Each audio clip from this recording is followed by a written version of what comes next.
Hello and welcome to Travels Through Time, the podcast made in partnership with Jordan Lloyd and Colourgraph.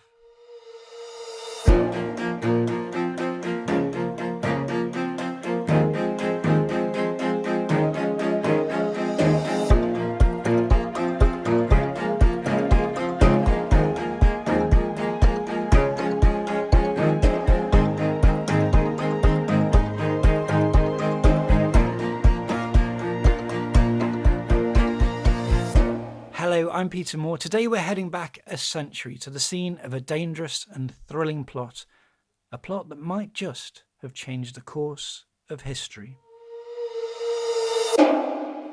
Imagine this. It's September 1918 in Russia. Out of nowhere, a plot bursts forth against Vladimir Lenin and the Bolshevik regime. Less than a year after they came to power in the October Revolution, the Bolsheviks are removed from power and a new government brings Russia back into the First World War. Had Robert Hamilton Bruce Lockhart, a dashing, cynical 30-year-old Scot, been successful, then this is what would have happened. The Lockhart Plot of 1918 is now remembered as one of the most breathtakingly audacious ever launched. It was concocted by a triumvirate of British, French and American agents, and its details read like something out of a thriller novel. The Lockhart Plot, Love, Betrayal, Assassination and Counter-Revolution in Lenin's Russia, is the title of a new book by the American historian Jonathan Schneer. It was published in hardback in July, and Jonathan Steele, writing in The Guardian, called it a rollicking and thriller-like narrative that captures the chaos and turbulence of post-revolutionary Petrograd and Moscow. A few weeks ago, Jonathan Schneer sat down with our very own John Hillman to tell us much more about how the whole daring story played out. Here is Jonathan taking us on a travel back through time. So thanks so much for coming on again. And so today we're going to be talking about the Lockhart Plot, a story of love, betrayal, assassination and counter-revolution. What an amazing story. I mean, I was gripped throughout, really. I felt as if I was reading one of John le Carré's kind of George Smiley novels at times. So congratulations on the book. It's a fantastic read. Can I just start by getting you to tell us a little bit about the story, perhaps what it was that drew you to it in the first place? Yes, sure. The story, in essence, is the story of it. There are two stories. There's a spy story and a love story. Young Bruce Lockhart, he was about 30 years old in 1918. I think he was 31, was sent to Russia, having been previously a British consul in Moscow for about 4 years, to Russia by Lloyd George. He had come back to London previously to make contact with the Bolshevik government. All the Allied governments had withdrawn recognition because they hated what the Bolsheviks stood for, but all of them had to talk to the Bolsheviks, and one way or another they all did. And the way that the British government wanted to do it was through an unofficial envoy, Robert Hamilton Bruce Lockhart. And Lockhart accepted this job, and the job precisely was to persuade the Bolsheviks to stay in World War I against Germany, or failing that, to try to persuade them at least to make a peace with Germany that didn't hurt British interests. Lockhart got to Russia, to what was then called Petrograd, at the end of January 1918, and he quickly discovered that the Bolsheviks would not listen to what the British wanted them to do. They had their own ideas. And so after some fretting, Lockhart came up with a plan, and the plan essentially was to overthrow the Bolsheviks, to kill Lenin and Trotsky, and to substitute a regime that would do what the British wanted it to do, namely restart the war so that Germany would face conflict on two fronts, east and west. So the first part of the story, or a major part of the story, is the story of the concocting of this plot and the stymieing of the plot by the Russian Cheka, the Russian secret police. Right. The substrata of the story is the torrid romance that Bruce Lockhart conducted while he was doing all this other stuff with a beautiful and somewhat mysterious woman named Mura von Benkendorf, who was already married, who had 2 children. Lockhart, by the way, was married as well. But their romance provides a backdrop to the scheming that was going on during the late winter, spring, and summer of 1918 in Russia.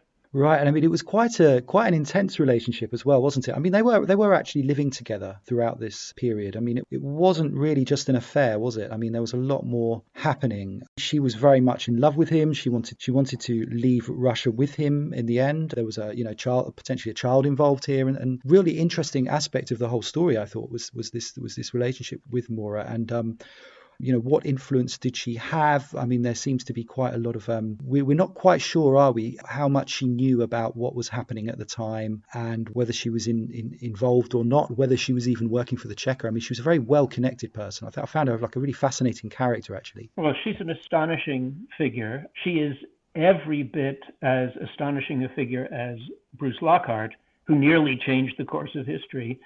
And yes, she was well-connected.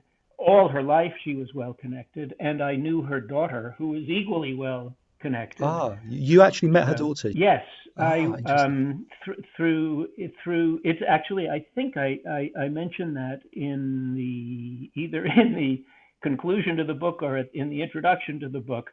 That's one reason why I wrote the book. I got to know the daughter, and in fact, she was many years older than I, obviously. Right. But I would stay at her house for about 15 years every time I went to England to do research for one book or another. I think we should just jump in, shall we? And straight into the first scene. So let's just start by asking, as we ask all our guests, if you could travel back through time, what year would you pick? Yes, well, obviously I would pick 1918 in order to be there so that I could have written the book even better. And the first date that I think you were going to ask me to specify is February 15, 1918, which was the day that Lockhart, who had been in Russia for 2 weeks by now, but that was the day when he finally got to meet the equivalent of a British foreign secretary, the foreign commissar, Leon Trotsky. Right. Yes, a very famous individual. So, I mean, what was actually, if you could just, for us listeners, describe it, what would it have been like at that time in Petrograd, which is St. Petersburg? It must have been an incredible place to be at that moment in history. Right. So, first of all, it would have been very, very cold. Yes. When Lockhart arrived and was brought on a horse-drawn sled to his hotel. Actually, I think he spent the first couple of nights at the British embassy there. They passed frozen horses on the street. Wow. Petrograd was a barely functioning city, I think you could say. The Bolsheviks had only been in power for a few months. They had not yet exerted control. The country was in free fall. There was nobody shoveling snow off the streets. The streetcars were completely unreliable. They went wherever the driver felt like driving. It didn't matter what they said. But also people were starving. All the infrastructure had broken down. There was hyperinflation, so that potatoes cost, I think it was 50 times what they had cost before the war. I read how one British newspaper reporter was shocked because a chicken cost £1, the equivalent of a pound. In today's pounds, it would be 56 pounds for a chicken. Yeah. And basically they were eating black bread. So it was really a mess. And that's what Lockhart saw when he got there. And he wrote back to his wife, whom, by the way, he soon would be two-timing, how much he missed her and how shocked he was at the way Petrograd now appeared. Because it wasn't the first time he'd actually been to Russia. Is that correct? No. He was the British consul. He was first a junior consul in Moscow, starting in 1912 as one of the very youngest consuls, I'm sure, in the British consular service. And he actually became the leading consul in Moscow when the senior man had to leave due to illness. Right. They didn't replace him, and that was because he was, in fact, a brilliant consular official, and he wrote back the most extraordinary reports. So his reputation was very high. He had been there from 1912 until 1917. They sent him home because he was having an illicit affair. He was married. His wife had come with him. There's a bit of a theme here, isn't there, with this? Yes, there is. He was a rogue. There's no way around it. He was a rogue. Right. And so it must have been, sort of incredibly shocking for him to then come back, because he's at the kind of tail end of sort of Tsarist Russia. He's living a very kind of privileged life, I would imagine, in Moscow. So to come back to Russia at the sort of tail end of the First World War and to see the devastation around him, it would have been a pretty shocking moment. But surprisingly, he was quite positive about the Bolshevik regime, it would seem. Well, he was never a Bolshevik. He believed, and I think probably rightly, that only the Bolsheviks at that point had the wherewithal to govern the country. The Tsar and his supporters had been completely discredited. Mm-hmm. And Lockhart knew the Russian liberals who, in fact, had helped to overthrow the Tsar and who initially governed the country. And he basically said they're not the kind of people who can make a revolution succeed. They're not tough enough and well enough organized. And the same with the sort of moderate socialists. For example, Kerensky. Mm-hmm. He was very suspicious, not of Kerensky's motives or of his, principles or goals, but he just didn't think these were people who could govern the country. And so he thought that Britain really should make the best of it with the Bolsheviks and try to win them over, and that maybe that way they could, in fact, be persuaded to join the war again. Right, and it's with it's really a great moment to sort of go to our first scene, I think, because here is Lockhart, and he's with that in mind, with this idea of cooperation with Russia.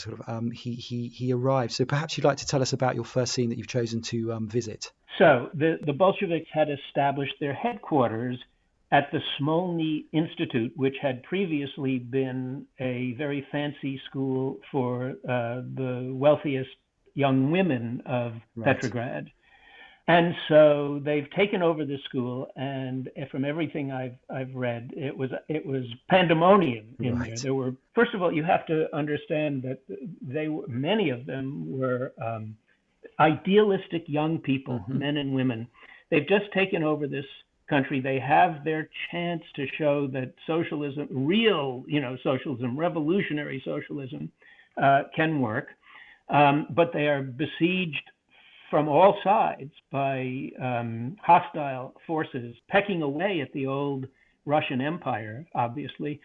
So in that big building, they're rushing through hallways and they're smoking cigarettes and they're taking dictation and so on and so forth. I was going to say, there's a lovely line that you write where it says, I've got it here actually, this little quote. It says, "They rushed from room to room, carrying papers, folders, dossiers. They were making history despite the Germans, despite the Allies, despite their homegrown enemies. Consciously, excitedly, they were fashioning the world's first communist state." And it's a glorious image, really. And Lockhart arrived carrying a copy of Das Kapital. I love that. That's such a great. So kind of trying to fit in, just sneaking in with his copy of Das Kapital under his arm. I found it amazing the way Trotsky had when he arrives at his outside of his office, he has a sort of scrap of paper tacked to the door with People's Commissary for Foreign Affairs kind of scribbled in pen, kind of tacked to that's his office at this stage. Compare it to the Foreign Office in London. Right? Yeah, it's incredible scene, really, isn't it? Yes, and then I think the room itself is nothing much, and Lockhart notices that it has, I think, a desk and a wastebasket and a couple of telephones and a chair for him. I mean, just not like going into the Foreign Office to talk with Balfour or something. No. So, I mean, it must have been a really, they've got quite a tenuous grip, haven't they, at this point? I mean, there's a great moment. I think it's not actually in this scene where you write about, I think it's Szynski or Peters. I can't remember which one, but they have the Chequers annual budget locked in their desk drawer, which is quite, they're a bunch of guys trying to work this out, and none of them have, or hardly any of them have any experience. They've always previously been underground revolutionaries or escaping from Siberia or something like that. Yes, absolutely. But the essence of the meeting between Trotsky and Lockhart on that day is that Trotsky says, yes, we'd like to. I mean, we don't trust the British any more than we trust anybody else. But there's room for cooperation between us, because he says something like, I can't fight the whole world at once. Sure. So, and Lockhart seizes on that and thinks that means that he can make a success of his mission. Yeah, I mean, he's kind of turned up, and there is this kind of window of opportunity, isn't there? Because of there's a bit of a crisis going on within the Bolshevik Party at the time because of the peace process with Germany, Brest-Litovsk. Perhaps you could tell us a bit about that. What was actually going on in the Bolshevik Party at this time? So the thing was, Russia just didn't have an army anymore. Everybody, all the soldiers were throwing down their weapons and going home. Right. So the Russians could not resist the Germans if they invaded further. And Trotsky knew that, and he went and tried first to persuade the Germans to stop, but then eventually came up with this program, I guess you would say, or policy, which was no war, no peace. They couldn't fight the Germans, but nor would they sign the incredibly punitive peace treaty that the Germans were forcing them to take. But the leaders of the Bolshevik Party split, and there were some who said, what we have to do is retreat the government behind the Urals and conduct a guerrilla war against the invading Germans.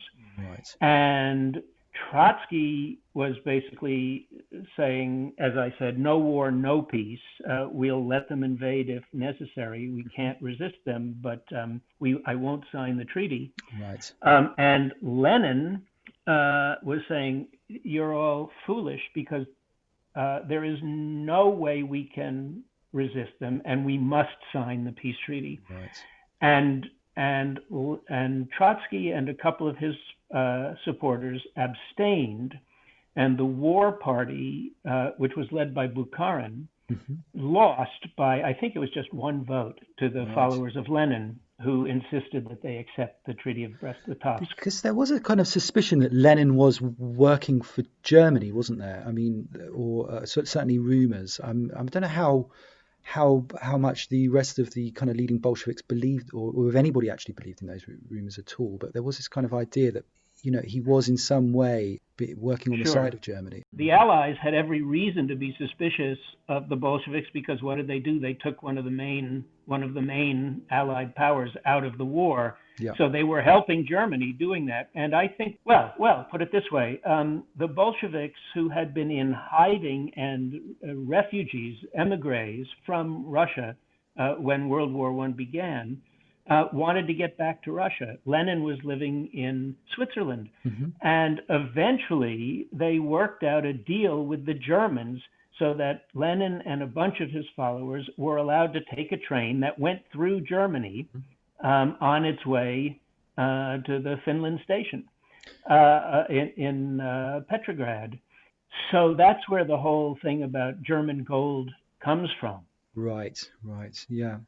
And so at this moment, you have German troops are also kind of, they're getting quite close to Petrograd, aren't they? And there's a lot of, it kind of reminds me very much of these parallels with World War II, really, when the Germans invaded, and there were many kind of Russians tearing up their party cards because they were so fed up with living under Stalin. And it almost seems like here there's the same kind of atmosphere of Russian kind of middle and upper classes feeling like, great, the Germans are going to set us free from these terrible Bolsheviks, and it's all going to, so there's quite an atmosphere going on, isn't there? Yes, you're describing it correctly. Yes, you're talking about Russians being sympathetic to the Germans. The Bolsheviks were trying to abolish all class distinctions and class privileges, and they were going to confiscate wealth, and they were going to nationalize the economy. And so there were plenty of upper class people and middle class people who thought they were a plague, and who therefore did welcome the prospect of a German army sweeping them from power. But there were also plenty of upper class and middle class Russians who hoped that the British and the French would somehow sweep Yeah. Bolsheviks from Yeah. power. In this scene that we're visiting, I mean, you have Lockhart trying to convince Trotsky. There is the way that we could work together. I think you'd say Trotsky kind of laughs at him, really, doesn't he? And he's kind of wily enough to know that the British aren't really, going to support the Bolsheviks unless it kind of suits them. Which There can be a meeting, there can be a coincidence of interests, which is to say, the Bolsheviks needed British economic support. The British wanted to strip 3 ports, which had all kinds of war material and other resources, because they were afraid the Germans would take them, especially Murmansk and Archangel in the northwest. So the basis for some kind of an agreement, it had nothing to do with love, as Trotsky says to Lockhart. It has everything to do with, you need that and we need this, and so we can come to some kind of an agreement. And then Lockhart wires that back to Balfour in the Foreign Office and says, this is the basis for a kind of a working relationship, and we can build upon it.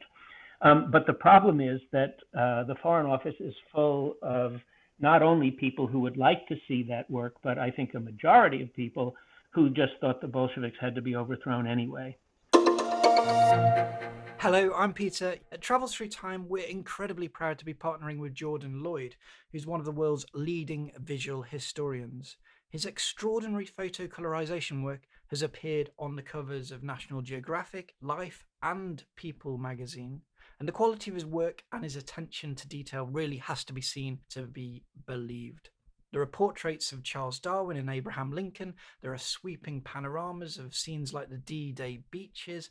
And one of my own personal favourites is a colorized shot of RMS Titanic at that moment when she's cutting loose from her moorings in Southampton in April 1912. Travels Through Time listeners can now buy any one of these brilliant prints at a discount at his website, colorgraph.co. Just enter the discount code TTT and get 10% off any order. That's brilliant. So if we park that scene for a moment and leave that there, and perhaps we could move on to the next one that you'd like to take us to. Okay, the second scene is on August 25, so it's nearly 6 months later, isn't it? Or more than 6 months later. Right. The scene is the American Consulate in Moscow. And by this time, Lockhart has launched his plot and things are moving forward. And Lockhart was working with American and French agents. And he has by now set just about everything into motion. So at the American Consulate on the night of August 25, there was a meeting presided over, actually, not by the American consul, whose name was DeWitt Clinton Poole, but by French consul general, whose name was Fernand Grenard. Right. Attending the meeting were Americans and French and British, not Lockhart, and also one Latvian, as I can explain. And what exactly was going on has never been absolutely explained, but with 99.999% certainty, the people at the meeting were sort of going over their plans for overthrowing the Bolsheviks. Right. So it's astonishing, first because some of the French agents who are in that room talk about how they're going to blow up bridges so that food cannot be transported to the starving people of Petrograd or Moscow, I forget which, and how they have poison for poisoning livestock. And then one of the British agents, who is none other than Sidney Riley, the history's ace of spies, possibly the prototype for James Bond as far as Ian Fleming was concerned. He talks also about blowing up, railway bridges and railways, and and that the French consul general had made a mistake. Grenard had invited a cuckoo into the nest without realizing it. He had invited a journalist named Marchand, whom he thought to be an agent and had journalism as a cover. But in fact, Marchand was a Bolshevik sympathizer, although a Frenchman. And he was absolutely appalled by what he heard at this meeting. And afterwards, he went and talked to the head of the Cheka about what had just happened. And this is Dzerzhinsky, isn't it? The head of the Cheka. Yes. I think it's one of the things that really strikes me about this part of this book is quite how much he kind of controlled the whole situation. It was almost this plot really never stood a chance, did it? It was, Dzerzhinsky really was the man in control of this from the get-go. He kind of put the agents, his agents, in amongst Lockhart, in amongst Captain Crombie, who we haven't spoken about, but it was almost like he was kind of. I think there's I think you write. There's a really nice line actually where you say you can imagine Dzerzhinsky at this point alone in his room at Lubyanka late at night, kind of rereading reports and planning what to do once he had the letter from Marchand. And you describe satisfaction shining from his hooded, bloodshot eyes, and it's I think it's just one of the things that really struck me is it's how much he was kind of lauded as a hero, wasn't he? I mean, Iron Felix, and I guess because he died young or younger, he didn't have a chance to kind of fall victim to Stalin's purges, so he's very much remembered as a great Russian hero. But he was very much in control, wasn't he? I mean, it never really felt at any time like this plot was going to really succeed, because he was the one that was kind of controlling all the pieces. Yes, you're absolutely right. Or I think you're right. I mean, right. It's a little bit more complicated. Mm-hmm. It is true that Dzerzhinsky and, for that, Lenin, all the top Bolsheviks knew that the Allies were plotting against them and would do whatever they could to overthrow them. So that was understood. And they had reason to be suspicious of Lockhart and of the French and of the Americans. Mm-hmm. Lockhart, whose activities I know best, had been in touch with all kinds of counter-revolutionaries once he realized that the only way to get Russia back into the war would be to overthrow the Bolsheviks and install a different regime. So what Dzerzhinsky did precisely was to dangle before the potential schemers, or the schemers whose scheme had not yet crystallized, agents who the Allies, and Lockhart in particular, would think could pose the key, could be the key to a counter-revolution. But all the while, those agents were reporting back to Dzerzhinsky. Yeah, it is quite incredible. And I guess something else I'd like to ask you about this is, one thing that also really struck me is how everything seemed to hinge on this group of soldiers called the Latvian Rifle Brigade. That's right. The Latvian Rifle Brigade was the sort of Praetorian Guard of the Bolshevik regime. They relied upon it whenever they faced a real crisis. They had not thrown away their weapons. I think one reason is because they were so far from home, they could never have gotten home. Right. So they stuck it out. But they also were apparently very well organized, very well disciplined, very well armed and well officered soldiers. But Germany had occupied Latvia. Then the Bolsheviks had surrendered to Germany at the Treaty of Brest-Litovsk. And many of the soldiers in the Latvian Rifle Brigade considered that a betrayal. And what they wanted to do most of all was to go back to Latvia. If they had to fight anybody, they didn't want to be fighting the Bolshevik battles anymore. They wanted to fight the Germans in order to free their country, Latvia. So that was the line that Lockhart used to persuade Latvian officers to support his coup.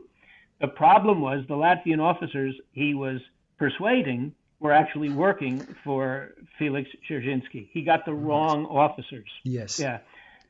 If he had gotten different ones, things could well have turned out differently. Dzerzhinsky sent these Latvian riflemen to Petrograd. I just remember, it serves me correctly, they go to a bar or a party being hosted, and just kind of introduce themselves and say, oh yeah, we're not happy, and they're kind of welcomed into this, huge international conspiracy. Really, it's quite amazing, really. Well, yes. What they went to a Latvian social club is what they went to. So they were sort of naturals there. And as it happened, they were attracted to that social club because there was free food and drink, and it was paid for by some men who would sit in the back of the room and talk to each other and didn't mix much with the riffraff, the rank and file Latvian soldiers and sailors who were there. And so it didn't take too long before they were posing as former officers, although they were Cheka men. Actually, they were former Latvian officers. So pretty soon they discovered that they could just talk in the same language, and the language was a language of anti-Bolshevism. Right. And that was what eventually, it took a couple of months, but eventually they were brought into the plot in that they were introduced to the man you mentioned earlier, Captain Cromie, who was the British military attaché, a former submarine commander, now the military attaché in Petrograd. Right. And Cromie was working with Lockhart on the plot. And Cromie, in fact, was the man who wound up introducing the Latvians to Lockhart. Right, and this is all basically being kind of instigated by Dzerzhinsky, and it kind of has real parallels with almost with Putin today. I often think that Putin must have studied Dzerzhinsky quite a lot. Yes, right. Well, if he reads my book, he'll find that it doesn't always turn out the way you want. Absolutely, yeah, absolutely, brilliant. And so on that moment, should we fast forward to your next scene, which is really interesting moments. So if you'd like to take us to where we go next, I'm sure that does. Yeah, it's only 6 nights later after that meeting at the consulate, and now we're in Lockhart's flat, which was number 24 Klebny Pereluk. I may be mispronouncing since I don't know how to speak Russian. I have seen through Google Maps, I have been able to find it, and it's a very, very upscale neighborhood, and it must have been a beautiful building back even in 1918. And so he had a flat in it, and he was living there at that point with Mura von Benkendorf and another British officer who was attached to the embassy. So they're lying in bed asleep on the night of August 31. However, on the morning of August 30, in Petrograd, a young former officer, a young man, a poet named Leonid Kanagisser, shot and killed the head of the Petrograd Cheka. Yes. He did that probably because the Cheka had arrested and executed a friend of his, possibly his lover. That's the evidence is a little bit mixed on that. So that's number one. So that day, Lenin told Dzerzhinsky to go find out the links between Kanagisser and the plot that Dzerzhinsky was following and whose agents had penetrated. So he took the train from Moscow to Petrograd and interrogated Kanagisser, but could get nothing from him. Right. And it's evening, and that very evening back in Moscow, Lenin was giving a speech at an armaments factory, and he walked out of the building. Somebody shot Lenin and nearly killed him. 3 bullets, one in his lung, one in his shoulder, one went through his coat and struck another woman. It was not clear whether Lenin would live or die.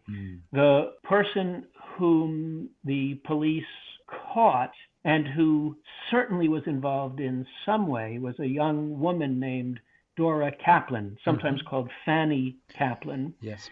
Whether she actually pulled the trigger is not clear. But anyway, the point is, Dzerzhinsky's rocketing back in the train from Petrograd to Moscow, having heard that Lenin was shot after having gone the other direction first to talk to Kanagisser about shooting. He jumped to the conclusion that these two assassinations, or one assassination and one attempted assassination, were connected to the Lockhart Plot. Right. And so he told his men to pounce. So the next day begins the Red Terror.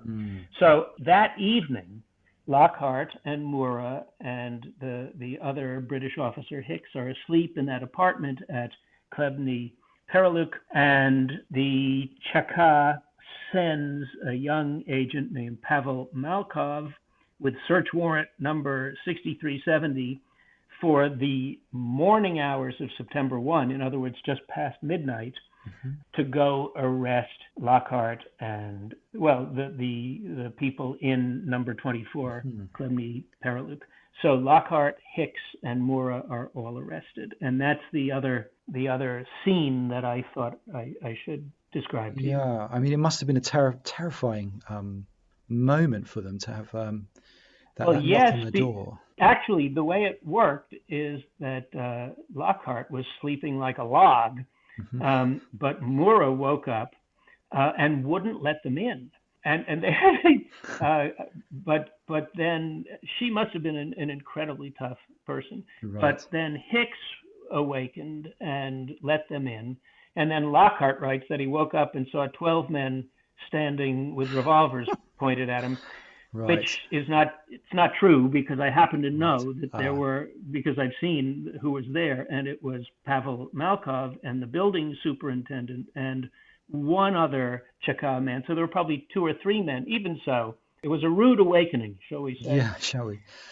I mean, this was the start of the Red Terror, as you mentioned. I mean, yes, this is quite a moment, isn't it? Because it wasn't just Lockhart and Mura that would I mean, this is when they start rounding up just lots and lots of foreign nationals in Moscow and Petrograd, don't they? Yes, well, they've been doing some of that before, but this is unlike anything that Russia has seen from the Bolsheviks. They were not only locking up, as you say, conspirators or people they suspected of conspiracy, but they were essentially locking up foreign nationals in order to hold them hostage, because they feared that there was going to be an invasion, and there was going to be an invasion, and they feared counter-revolution.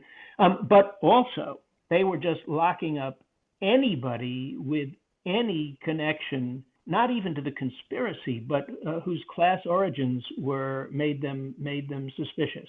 And I remember a terrible, terrible quote from one of the leading Bolsheviks named Zinoviev, and it was something to the effect that there were 100 million people in Russia, and they only cared about 90 million of them, and the other 10 million were dispensable. Now, the number killed in this first Red Terror is nothing like that. It's in the hundreds, maybe in the low thousands. Again, the historians argue about that. But it's a terrible, terrible harbinger of what will come later. I believe so. I have a quite chilling quote from the book, which is one of the senior Chekists says to his agents, "Do not look in the file for incriminating evidence to see whether or not the accused rose up against the Soviets with arms or words. Ask him instead to which class he belongs, what is his background, his education, his profession. These are the questions that will determine the fate of the accused." And I mean, that's just a terrifying thing to read, because you can put yourself in their shoes and suddenly you find yourself on the wrong side of the argument, and suddenly you're being there's a knock on your door and you're being taken away, and there's no protection. The state is turned on you, and it's just must have been such a terrifying time to live through. I think. Probably even if you supported the Bolsheviks, if you were the wrong class. It's awful. And so this is the moment really where that kind of paranoia that kind of defined the Soviet Union, particularly through my lifetime growing up in the sort of 80s, particularly, you can that idea that that suspicion of the West that still exists to this day. The actual Lockhart plot, you could say, really was that moment where the relation, that kind of paranoia, that kind of relationship was kind of set in a way, wasn't it, with the West? Would you agree with that? I would agree with that. I imagine that the great powers meddled in each other's affairs for years and years and years before, for centuries. Nevertheless, this attempt to overthrow a regime that still the majority of Russians supported, I think, Yes. set a terrible precedent for sure. And we're living, I mean, it's not that we're living with the direct consequences. Putin would be doing his meddling, I think, if Bruce Lockhart had never existed. But nevertheless, there is a line that runs from 1918 to 2018 and 2020 and 2016 and so on. Yes. Yeah, I mean, one of my good friends is Lithuanian and grew up there in the 70s and 80s, and he held the record for stripping a Kalashnikov and putting it back together again, which they taught you at primary school because they were so convinced that the West was going to invade, and it was I suppose this was so fascinating about this for me, this idea that this is the moment where it all kind of began, really. Quite terrifying. And thanks so much for that. And I guess we touched briefly on this really interesting character, didn't we? The ace of spies. And I'd like to ask you, if you were to be able to bring back a memento from this period, what would it be? Well, so after Lockhart was busted, the morning after Lenin was shot, the Petrograd Cheka went into the British embassy because they had word that there were some of the plotters there. And there was a gun battle, and Captain Cromie, whom I've mentioned to you, was killed.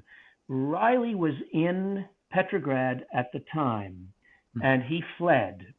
And that day, or that night, which is just before Lockhart was arrested, he wrote a report summarizing what the plotters had achieved, what had gone wrong, and how the plot could go forward. And sadly, I can't find that document, and nobody can find that document. If I could bring back a memento, that's the one I would choose, because it really would I think, open the whole thing up.